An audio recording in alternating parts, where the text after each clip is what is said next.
ladies and gentlemen, welcome back. It is a brand new year here for everybody, but it is still the same season here for Faceit Season 7, and it's been a little while, Dex. It's been a solid at least 2 weeks, nearly 3 weeks since we have been blessed with having some of these games, but we're back. We got some great action going on throughout the entirety of this week, and even though we're still a month away from actual playoffs happening, there are a lot of really important games that are deciding playoffs. And for Cosmos here today, keeping those wins consistent is going to be a big thing for them, especially as they're going down the end of the trek here to be in that top 4. Yeah, absolutely. And you have to also consider a lot of these teams in this week and next week will basically finish off their games for the most part. Some will still have a game or two in a couple of weeks, but for the most part, there's some teams that end their seasons next Wednesday. There's some that probably end their seasons maybe a little bit earlier as well, because everyone's kind of jumbled up days with rescheduling. I know there's a game on Sunday, which I believe is a team's last game as well, but it's all over the place right now. But we're kind of into the thick of it here when it comes to the season and playoffs. So on one hand, you look at Cosmos currently sitting 6-1, holding that number 2 spot right now, pretty comfortably in it. Crazy Legion, on the other hand, I don't believe they can make it, but they can certainly start playing spoiler here a little bit to some of these teams that feel like they're comfortable, because Hunter, me and you have seen in the past, especially here in South America, collapses do happen. Yeah, 100% do happen, and it feels more common than any other region. It really feels like it goes down that way. We've seen a couple of amazing upsets in the past in North America, but, I mean, it is South America that really lets it shine in these situations. But we're going to see what Crazy Legion can do here today. Obviously, even though they're not really in contention at this point, a win against Cosmos would be a massive confidence booster for the squad. Obviously, we don't know what's obviously the case for all these teams going into next season, because obviously everybody was here in Masters instead of our separate Master and Open division. But hey, anyone can win on any given, you say every given Sunday, but it is currently Wednesday. But I think the phrase still works here, Dex. Yeah, any given day, basically. And I mean, we've seen that definitely here in the past in South America. I can go back to the first season that we were covering it, where it was Garfo that I believe actually surprised a team got a surprise victory when they were really struggling, and that kind of turned them around to finish off that season and propelled them into the next season. Still having a little bit of struggles here, but in the South American region, Garfo has, I believe, the most games left, so they still have a lot of time, and one of those teams on the outside looking in here.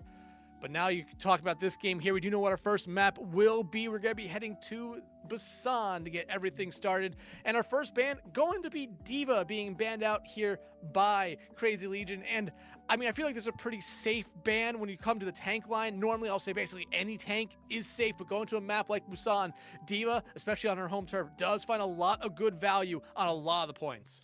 100% finds a ton of value in these situations. I think Busan, definitely it would find its inherent value. It's a solid pick. It's not a risky one by any means either. You're never going to look back and say, man, shouldn't have banned D.Va out in that first map.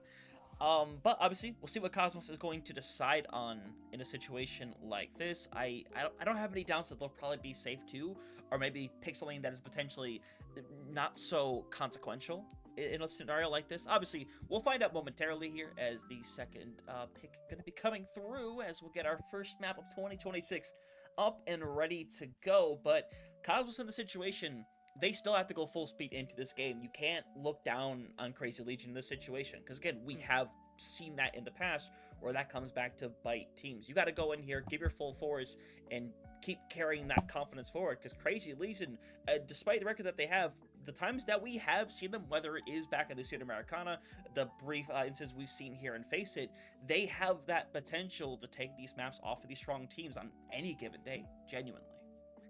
Yeah, I think any team really does that, no matter what the record is, no matter how they've maybe the struggles they've had throughout the season, especially coming off of a very long break here. You have to really consider that a team like Crazy Legion might be a little bit more favored for a matchup like this one here. Now, even though Cosmos 6-1, one of the better teams here you talked about before we came on, before we started live here, only dropped 5 maps, while Crazy Legion, on the other hand, has only won 5 maps. But that long break, you're going to see a little bit of rust here, I think, for both sides. But if Crazy Legion, if they can figure it out a little bit sooner, you could see them take a map, maybe take 2, force Cosmos to play maybe something a little bit uncomfortable for them and take this series here. But that is a long uphill battle, I believe, for Crazy Legion.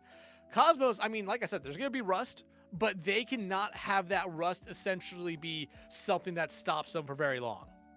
Yeah, definitely not. So even if they do start slow, I have confidence this team is going to be able to get that ball rolling pretty quickly. But we'll obviously see what the situation is going to be. That second ban, by the way, I talked about a potential inconsequential pick.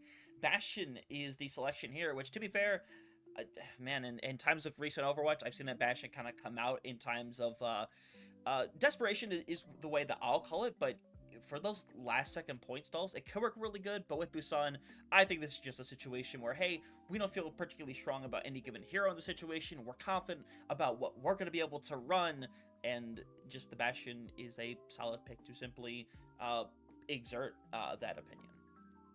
Yeah, especially getting rid of D.Va on the other side. It still does allow Bastion to play a little bit more freer, but it still allows Bastion to kind of be countered by some other tank selections that are out there. You still have Sig, you still have a lot of the other dive tanks who can really do it, but Bastion, just a high damage dealer, no matter what form they're in, whether it be normal turret or their artillery form for their ultimate. I mean, they have to be looked at as one of the highest DPS just dealers out there at any moment on the field. So again, a safe ban, like you said, maybe a little bit of an inconsequential ban, because you don't normally expect to see Bastion on Busan, but hey, you never know. We have seen some wilder things in this region and some of the other regions as well, but looks like we're gonna get our series and our year started off here on Mecha Base.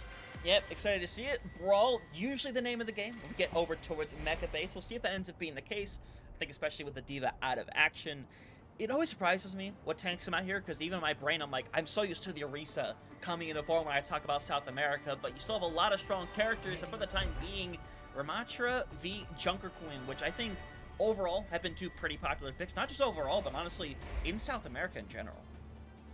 Yeah, and again, both these two tanks I feel like really do have a good playstyle on this map. Both want to be in your face. A little bit better for Mordog though on the side of Crazy Legion. They have that potential to play a little bit more of a pokey kind of playstyle, which could really help them out, especially if they play slow into what we're going to see coming out here from Cosmos. You see a couple late swaps there. Grillo going to show us the Vendetta. Yarbeto on the other side was teasing us there for a brief moment on the newest hero, but now we're going to be seeing it only from Cosmos to get everything started. Yarbeto going to be sticking on the cast. Ooh, Grillo very aggressive right there. Eventually gonna get punished. Further action, so Shout not gonna be able to keep Grillo alive, but Saxon Hill, we saw them last time on the Cosmos team. Really impressive overall. Just forced into the corner. Wall temporarily gonna give them relief. Unfortunately, it is going to eventually fall apart, and with a little bit more cleanup, Crazy Legion gonna start this one strong. And this is, I think, the problem with Cosmos competition that you have here. You have Grillo who wants to play very aggressive on that Shinigami. They're going to be able to find one, that Ice Wall, going to be able to shut down Mordog. And I was going to say, this DPS line, they want to play aggressive, especially Grillo, but you need your tank to be there with them. Saxon Hill just a little bit late on that first one, but Grillo showing us that maybe they do not need Saxon Hill to have that shout there to keep him alive, as they just take the point. Yeah, only 11% over in this situation. Rough situation, but at the end of the day, now they're able to kind of play in this form with Shinigami over on that maze. They're just going to simply focus on walling them off when they enter. They're not going to make this complex in any way. They know what they need to do, and it's Crazy Legion that need to be able to find a response and maybe try to rotate, maybe try to stack. They will stack, as unfortunately, Mordog gets super low. That block running out is Julie going to be down first and foremost. Unfortunately, Crazy Legion already forced back even further with some added aggression here. Mordog not on through it. Everyone else escaping to the spawn.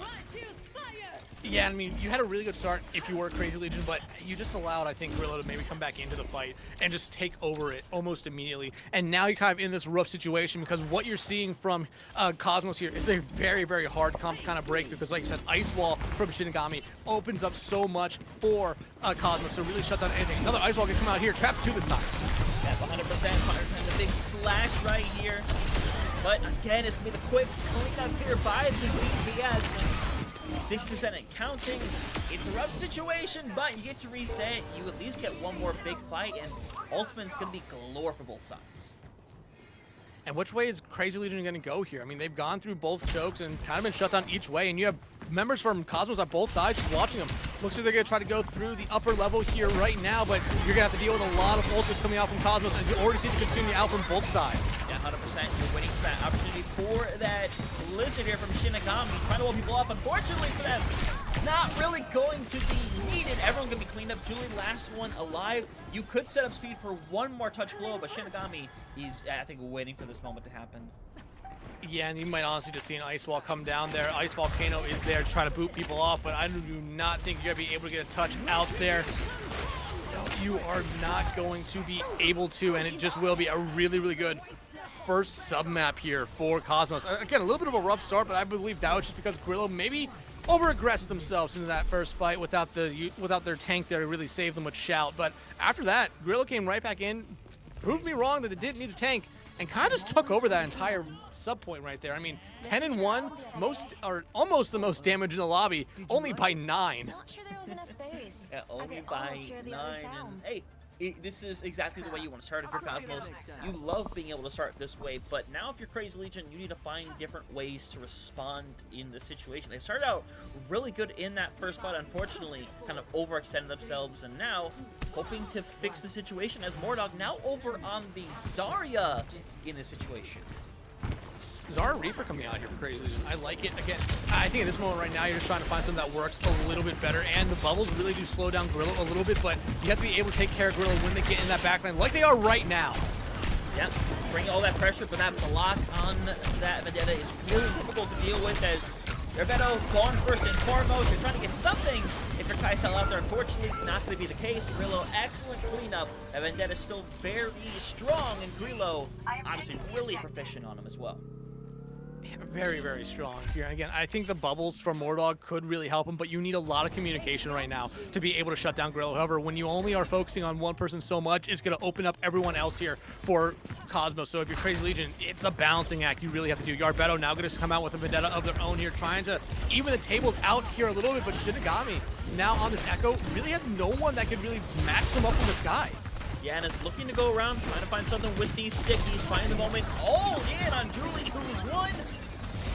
Saxonil able to finish off right here. Looks like there's another cleanup coming through here. You would love to find one on the way out. Unfortunately, we're having a lot of these rinse and repeats fights, which, if you're Cosmos, by the way, you're loving this. You are fine taking this fight there every single time.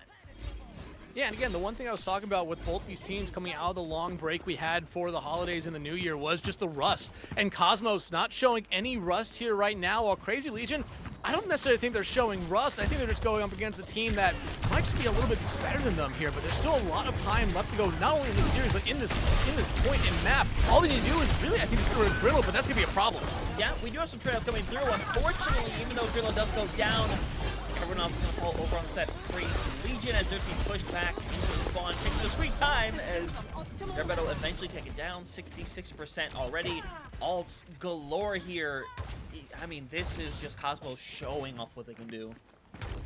Yeah, again, we looked at Cosmos and talked about them being one of the best teams in this region, putting them up there with probably them and Dilpados as probably the favorites. You have a Truck Vlog as well that's also right there, but I think you have the two members at the top fighting for a lot of supremacy right now, and Cosmos showing that strength as the ultimate coming out here from Grillo. Yeah, Grillo hoping to find a little something gets rid of Kaisel, and with that, cleanup's coming through. And with that, Mordog, last one to go down in Crazy Legion, unable to find any receipts here. And that's going to be another, or it's going to be a 100 right here. As at the end of the day, I mean, Cosmos starting out strong as we expect from them in this situation. This is them just managing their aggression very well, because they're not even, Dex, they're not even an overly aggressive team either. They just know when to take advantage of that aggression. Oh, absolutely, and especially when you look at the stats for this entire first map right here. There are only 3 deaths on the side of Cosmos. 2 of them were Grillo, who we saw die on both sub points. Saxon Hello is the only other one that died for them. Again, in that first fight on the initial mecha-based map, where they were trying to get in there and save Grillo. Outside of that, no one else died. Shinigami, that support line as well for Cosmos, did not die. They played a very, very smart first map right there. Really good. Like I said, I thought there would be some rust. Cosmos showing us that rust was nowhere to be found. They have been keeping the bumpers clean on the car right now. Crazy Legion, like I said, I don't necessarily think they're having rust. I think they're just going up against a really good team in Cosmos here, and it's just been difficult for them to get something going. They were able to punish them once, that entire first map, and they were able to cap a point off it, but that point only lasted, again, 11%. So you need a little bit more here from Crazy Legion going into our next map, which we know is New Junk City already. But you need to pick up the pace here a little bit, especially going from control to flashpoint. Just, again, it's basically flashpoint, just control, but a little bit faster and no breaks. And I think we kind of saw it there, Cosmos. When they start getting that ball rolling, Hunter, it becomes a really, really big ball fast, and you do not want to be in front of it. Yeah, you 100% don't, but I like their selection here. Going to get rid of the Vendetta here in this first selection, which I like. I think this is the right pick. I think Grillo was doing too much on that character to reasonably be able to deal with it a second time, especially when you're going to a map or a map type where that close quarters combat is going to be so unbelievably powerful. You take away that option, you force Grillo onto something else, it's a solid pick. Kiri going to be our second ban coming out here from Cosmos. And again, I think this is just a really safe ban coming out from Cosmos. Honestly, I think Kiri just at any point being banned out is just a very safe ban. You come to a map like New Junk City. Again, I feel like Kitsune Rush and Suzu just find so much value no matter what the map is, so it doesn't necessarily matter. But again, Kiri finds a decent amount of value. I think these are two really good bans coming out from both sides here. Whether or not we see the Bastion come into play here that we saw banned down map 1 by Cosmos is up in the air. I could see D.Va, but I feel like we might just be seeing a little bit of the same that we saw last map with probably the Junker Queen and the Ramatra. I would imagine. I think Mordog looked a little bit better on that Ramatra compared to the Zarya they played. Yeah, I would agree 100% in that situation, but we'll see what we're going to get out of this situation as we're heading into map 2. For the time being, I mean, we'll see what the selections are, obviously, because I don't imagine it's changing up a whole lot here for Cosmos. They don't really need to change up anything, but we are going to see the Bastion in play, and honestly, why not? Bring in Sebastian here, try to take him down. I like the idea. Why not? Saxon Hale coming out with the Rhine as well. Again, an interesting pick, but I feel like this is Cosmos being really confident in their play with how they played that first map coming in the second one. They're just going to have to deal with, I think, maybe 2 of the best shield or 3 of the best shield breakers in the game, and Saxon's might have to swap here pretty early on if they end up falling first. 100%. But we'll see what the situation is. The biggest concern, honestly, is getting in here and having some fun on the game plan, how you want to take this fight. Because all Cosmos want to do is just keep playing an added choke like this the entirety of this map, and they keep it really difficult to get through. But you just got to keep sending poke through. You are Crazy Legion. Try to find that right moment. And Shinigami going to move in with that Terraform, burning down their counterpart, and with the Immortality Field already been expended. We're going to see this rush out. Shinigami already has 2 stacks, and I'm happy to finish things off as no stall coming through for the other 2, as that's going to be a big cleanup, as Shinigami almost has the artillery strike online. Yeah, and I think that was maybe the wrong kind of rotation there for Crazy Legion, putting themselves into a small room with a Rhine and a Bastion. Not necessarily the best thing. You already seen some swaps come out there as Kaisel now goes over to a Reaper here. Kind of been their preferred or go-to hero after making a swap early map 1 as well. But like you said, the artillery about to be online here for Shinigami. Pretty much, I think they're going to get it before we even see a really engage here from Crazy Legion. So they can pop it almost immediately here, but Mordog able to take care of them. Yeah, get rid of 2 now. You are going to lose out, but Mordog has now gotten rid of 3. Get rid of 4. Ice Volcano 5, it's a 5K for Mordog. They're going to take their first big fight, and now they take over this point. And I mean, hey, that's a solid fight for them right there. Yeah, you go back to how they won their first fight on their one fight on map 1. It was because Cosmos was a little bit over aggressive. When their first fight here in map 2, it's because Cosmos was a little bit over aggressive. We saw them really calm it down that second fight, play a little bit smarter. They now need to start playing like that again because they cannot over aggress anymore. But they're capping point right now. I don't think anyone knows. Yeah, I don't think you do, but unfortunately, you have Marshall on the top row who just cannot be touched by anybody. Point flipped over. First one's gonna head over eventually to Cosmos, but they hold on to a lot of those ultimates. By that I mean they didn't get too many of their ultimates yet. The same situation for Crazy Legion. This fight coming up here, whoever gets some of these ultimates online first, it's going to be really important. Yeah, and honestly, Marshall using that Amp Matrix right there when they did, I think was more than not just a distraction, allowing Gorilla to cap that point, even find a pick off of it here. And now you're just seeing, again, Cosmos just starting to play a little bit aggressively here. You do not want to be punished here early again as you hear the artillery coming out from Shinigami. Yeah, unfortunately, another time, kind of fortunately, now Gorilla, though, has been aggressive over on this venture. Unfortunately, it's been really hit or miss so far, and the punishment has been extensive from both sides. But Kaisel is still in there. He's just trying to find separation. Unfortunately, can't really move forward without the rest of the squad there. They'll surrender the point momentarily. as 5 Ultimate's going to be online for Crazy Legion. They got to be cooking up something. Yeah, I mean, you're going to have all 5 ultimates here. That full house, that should normally win you fights here, but you have a beat on the other side and a shatter, I think, from Saxon Hell, which might be the one thing that really slows down some of the ultimates on the other side here for Crazy Legion. But again, if one pick goes your way here for Crazy Legion, you can take this point very, very quickly. So we've seen it in the past, Cosmos not afraid to necessarily back out of a fight once they lose 1 or 2 people. Yeah, it is the all-out aggression with that beat right there, and eventually, Julie, all taken care of. I mean, this is just using one ult to try to bring the all-out aggression, and I like it in this situation. But still, Crazy Legion, all 5 ultimates, but that shatter still lingering by for Saxton. Yeah, again, but you still have all 5 ultimates here for Crazy Legion, and I like what you said right there. The Ice Volcano, that beat allowed them to play very aggressive into that entire fight right there, and it really worked out for them. It seemed like Crazy Legion didn't really want to try to respond with their own ultimates. They're already knowing that a couple of people were low, but now they have all the ultimates in their own bag right now. They have to be able to throw something out here, or else this could be heading to point 3 here very, very quickly. Yeah, Shatter's still by. You're going to see a lot of aggression. Gets the pin onto McCory. And now, even with Kaizo going for it, gets rid of 1. It's not going to be enough, though. You get a touch to bring this over to overtime, but it's just Mordog on the point. Eventually, it's going to be 2-0 for Cosmos. They're going to keep on trucking forward. And still, the thing is that it's been so unnecessary for them to use a whole lot here. If they do use it, they just take all-out aggression. And now, Saxon Hell just casually charging past their spawn here as they decide to back up here as they head to, I believe we're heading to, what is this, Scrapyard? I think it's Scrapyard, yeah. It was a junkyard. Love to see it. Saxon Hell is still going in aggressive, by the way. Goes for the slam. Is going to end up getting rid of a couple right there. Dies in the process, though. So we're still kind of trading out back and forth, but Grilo, he's finishing things off momentarily. Mordog ends up going down. That should close out. Point going to be heading over again to Cosmos to start. But they, both teams do use a fair amount right there. And McCory, has their ult still available. There are things to work with here, but this is a Crazy Legion I think just needs to be aggressive, honestly. Yeah, they need to be a little bit aggressive here. They need to pop this Tidal Blast and probably the Artillery, because I believe those two have been holding onto it now for a while, but say goodbye to Shinigami, or Kucho. Yeah, gone, taken care of. And yeah, this fight is going to be done and over with already. You see in the background, Mordog is hanging around right there. He's going to try to get rid of somebody, unfortunately. Has like the prolonged death, and now we're already looking at final fight territory. No ultimates online. You see the swap over to Cassidy as well, trying to do anything to break past this. Yeah, they're looking for anything right now, and I would not be surprised if we see a little bit more swaps come out here from Crazy Legion. Maybe just not over something that necessarily works in the competition, but something that maybe just the hero or the players are comfortable on individually here. But just look at how far up right now Cosmos is pushed up. Hunter, somehow, some way, this Crazy Legion team needs to figure out a way just to get a touch. Yeah, Saxon's going to go for the pin.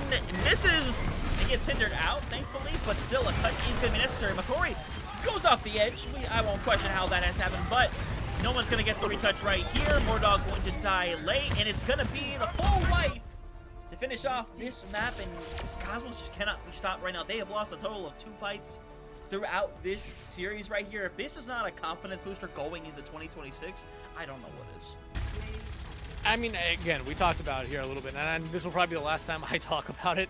Cosmos definitely comes in as the better team, probably the team that everyone expects to win here. That rust not there. Crazy Legion, they have their glimpses. They really do, but you can kind of see it's them being a little bit matched here, not outclassed as well. But I still think Crazy Legion, I think they have the potential here. If they can win 2 fights in a row, I think you're gonna start seeing this Crazy Legion team build some momentum, build some confidence in their play as well. Because we saw it there, especially from McCory in that final map, or in that last map right there.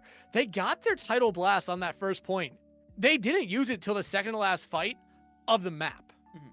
So they were waiting for that perfect moment, and you even talked about it yourself there. You want to see Crazy Legion be a little bit aggressive. Yeah, Cosmos have been doing it all series with being really, really hyper-aggressive. Crazy Legion, though, I think, need to start adding in some aggression, even if it backfires on them, just to try to see what happens with it. Yeah, this is a situation right here where the way things are going, you are able to experiment with whatever you think you want to experiment with, go for it. At this point, there is no punishment. This is not a loss that's going to this is the loss that's going to send you out of things. That's the situation you are currently in. You can try things and see how it works against a team that is as good as Cosmos, and maybe something works, maybe it doesn't. You don't know at the end of the day, but maybe you could take something from that and apply it to these further games and further seasons, and onward and upward, essentially. We'll see what the situation is, though, as we head into what could very well be our last map. We saw the Lucio ban come through there for Crazy Legion, who, I mean, to be fair, I don't blame them. It slows it down a little bit. Maybe it plays more to the pace that they're comfortable playing. Was it Runasapi? Did I see Runasapi? Yeah, 100%. Yeah. I think Lucio, again, just another safe ban coming out here, and it's coming out from Crazy Legion, and especially going to a map like Runasapi, I think it's a really smart ban, but I think you can kind of tell Crazy Legion might see the writing on the wall for this series, and it's just saying, like, let's just get rid of Lucio, and maybe that's gonna be a big difference maker here in this final map. But Zarya gonna be the second ban coming out here from Cosmos, and we've seen Zarya be played a lot here tonight by Mordog, so they're really kind of forcing them back in that spot of they have to play that Ramatra. And honestly, Saxon Hale, they played Rhine last map. I would not be surprised to see the Rhine here again, or maybe even something like a Roadhog. Yeah, it'd be pretty entertaining to see something like that. You never know what we're going to see in a situation like this, but I know one thing we're going to see. That's Runasapi. Beautiful map. Love this map. We do have, we didn't talk about the substitution much last round, where Julie came in as Yarbeto is now back in once again for Crazy Legion. No changes, though, over on the side of Cosmos. I mean, they're happy with the 5 that they currently have in, and obviously I would be too in this situation. But still, Push can go unexpected ways. The team that takes momentum early usually ends up kind of being the vector from everything that we have seen. So Crazy Legion can get off to a good start here and try to find something with a Lucio-less game. Maybe we'll see something happen. Well, hey, without the Lucio there, you see this a lot. Most teams kind of rotate back into playing the Juno, and that's what both teams are showing us. Marshall and McCory showing us the Juno here. Saxon Hale, though, coming out on the Malga instead, but Grillo, I think having the Vendetta back here, especially with how they played the first map, is going to be very, very scary. Mordog, though, not going to be showing us the Ramatra. Instead, the Sigma. And honestly, if you ask me, I think that's a great pick right now, especially going into what you're seeing on the other side. Grillo, though, late second swap, going over to the Mei instead. So those ice walls still going to be a problem here for Crazy Legion. You saw what they did map 1 against for Cosmos here. Crazy Legion going to need to make sure they get rid of those pillars very, very quickly. Yep, 100%. We'll see, meta creation can be really important to work with here for Mordog. As you see, Shinigami already has to run for the hill a little bit here.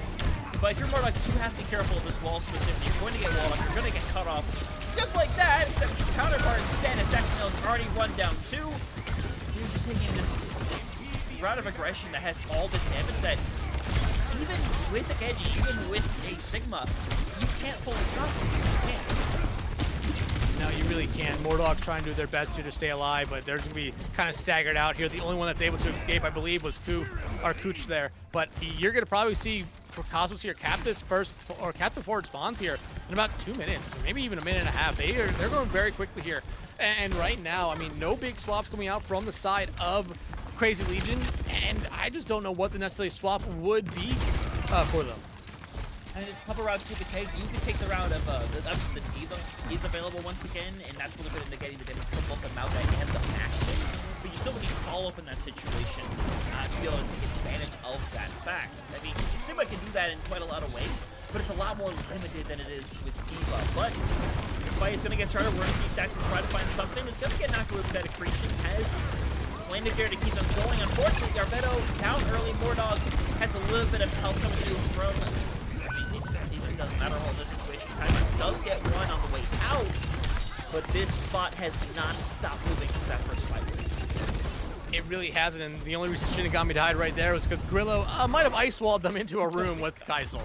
By mistake, but you still look at the ultimates here that Cosmos has as they're about to round to the final home stretch here. You're going to flux from Mordog, which, I mean, that could be a difference maker here, but you need some support here from the rest of your team. The DPS line for this Crazy Legion team outside of a guy killed there from Kaisel. Kind of quiet, but the orbital ray out from Marshall, and oh, goodbye Mordog. Yeah, and that is going to be devastating right there. Saxon still running down bodies one after another. A little crunch over onto Yarbeto. They're cleaned off one at a time. Kaisel will have the last free contestation here for the rest of the world versus Scott getting out there. see the Graviton Flux online, hoping to find somebody. Kaiso, though, goes down. Mordog not able to find enough receipts here. Cage Fight activated, and it's going to be what you need to shut this one down. Curtains closed. It is a clean sweep and a dominant day at the shooting range for Cosmos.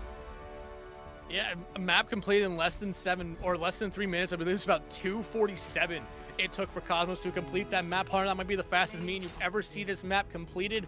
But again, came into the series talking about was there going to be rust for either one of these teams, and I think the answer is honestly no for both these teams. The Act-based Legion struggled, but I mean, this is going up against maybe one of the best teams in this region here tonight. And Crazy Legion, they have had their struggles this season.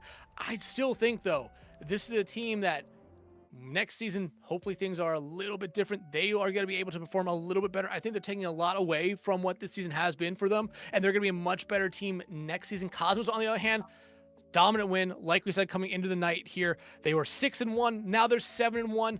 3 more games left to go for them, I believe, after this one. Not necessarily locked into a playoff spot. I think with one more win, I think you could safely say they might be locked in. But again, we have seen some wild stuff happen in the South American region in the past, and I feel like it's there. I just don't know what team is going to be the one that brings out the wildness. Yeah, because with who they have left, they have Element Heaven and Colhair sitting by, who are unfortunately kind of also in a situation where they're kind of towards the tail end of the season, don't have much of a hope to get to the end, but they have Truck Vlog as their very last game of the season on the 16th right now, which depending on how things go for both these squads with the rest of the season, it could be a decider for one of these squads on if they get to the top 4. And with Cosmos' schedule left, Truck Vlog's probably the one you're worried about the most. They still have to face Faye Overwatch, which we are covering this Friday, thankfully, and they do have Garfo at the very end of the season as well. So, I mean, that could go either way with a lot of these teams that they haven't been able to face, because Garfo, despite the fact that they seem lower in the standings right now, they are a very tough team. Faye Overwatch, everything we've seen for them, how consistent they are a tough team. In that game against Cosmos, they're going to have to show up in that game and be able to take a big win right there, because Cosmos, it hurt them, but for Vlog, it could potentially destroy them. Yeah, me and you were talking about this before we came in. Colhair, not necessarily out of the playoffs completely. They need to win out, though, and get a lot of help to get them in. Faka currently sitting in the finals playoff spot right now with 2 losses, but they still play a couple good teams, another one being Garfo, who me and you talked about controls their own destiny, really. If they win out, they are probably in, but you never know sometimes. Again, wildness happens, but Cosmos and Truck Vlog, unless we see a collapse from one or both the teams, I feel like are going to be playing for maybe the number 2 overall seat going into playoffs in their or in that game coming up here. Yeah, and it's going to be really fascinating to see how some of these teams are. I mean, obviously, you talk about teams like Colhair and Garfo who just need to keep winning all of their games. That is the situation that they are in right now. Again, if you're Cosmos and Vlog, you could surrender one in there, and it's not the biggest deal in the world, but you don't want to do it in a position where you can't afford it. And Faka's in an even worse situation regarding that. But, like you said, things can really go either way in a situation like this, so I'm excited. Obviously, we don't talk about Dilpados because Dilpados are Dilpados. They are essentially already locked in with 9 wins and are pretty much on a dead straight path for that number 1 seed. Obviously, you never know what could happen. I think with Faka at the very end, you never know, honestly. Like, Faka is a situation where if Dilpados are already locked in 10-0 in that situation, if Faka is basically fighting for their life for top 4, you don't know what's going to happen in that game, because it's a lot more that Faka has to fight there than Dilpados. It happens in esports, happens in regular sports a lot of the time as well, as we see with the end of the season of football here. But regardless, this is not a sports thing, this is esports. We're not going to go down that route. My name's not Joker. Either way, I like the way things are going for Cosmos. There's every reason to be confident in this team, everything that they do. This should, for all intents and purposes, be a top 4 team. It's just a matter of closing out as strongly as we saw them do so today. Yeah, and you have to remember the one game that they did lose this season was against Dilpados. Yeah. And it wasn't a 3-0 sweep for Dilpados. No, it was a map 5 series. Mm-hmm. They have, I think, Cosmos have given Dilpados the run for their money the most of any of the teams we've seen so far this season, not only in Faceit, but in some other leagues as well, some other tournaments. I believe it was, even though they're called Factor X in Suda, that was mostly that Del Pato's core there, and they did give him a run for their money there as well. But it's going to be really interesting coming down to it here, especially as we mentioned, season is kind of wrapping up here very quickly for a lot of these top teams. We're going to probably know the top four before everyone finishes their seasons here very, very quickly. Yeah, 100%. Like I said, there's a couple of critical games near the end, but it's going to take certain things happening for those games to be do or die for some of these squads. And obviously, we'll figure that out when we get there. Obviously, we're back on Friday with South America with that Fae Overwatch and Truck Vlog match, which I think is extremely important, especially for Fae, where I think if they lose, they are essentially out of it. But regardless, we're not done for today because we got some North America action that is still quite a ways away, in all honesty. Like, we're talking like a solid 2.5 hour gap right now. But it is Amplify versus Dreamland. A really big game. Dreamland is a team that is still undefeated. One of only 2 teams, by the way, that's still undefeated. And Amplify, that is having themselves a really good season so far. I'm pretty sure they're 5-2 right now. They got some really good DPS pieces in there that have been performing very well. And obviously, you don't know what's going to happen, but there is every possibility they go into that match with something to prove because they are a strong team. They've shown that. In Dreamland, I mean, honestly, any team we've seen in North America, no matter how dominant we've seen over the last few seasons, everybody ends up losing at least one game. Absolutely. I mean, that should be a really, really good series coming up here. Me and you have covered Amplify, I believe, and Dreamland both once already this season. Amplify, though, I think we saw him lose in the first game against Kintsugi, who has only played 3 games. That's going to be a fun team to watch here in the next couple of weeks, considering they have to play 12 games. But yeah, a lot more action coming later tonight. Make sure you guys come back, honestly, because that should be a really, really good series. Yeah, I'm super excited for it. Obviously, happy to talk about it later tonight, but for the time being, we're going to send things off. If you don't come back, obviously have yourselves a great evening, but if so, join us later for some more Faceit League action.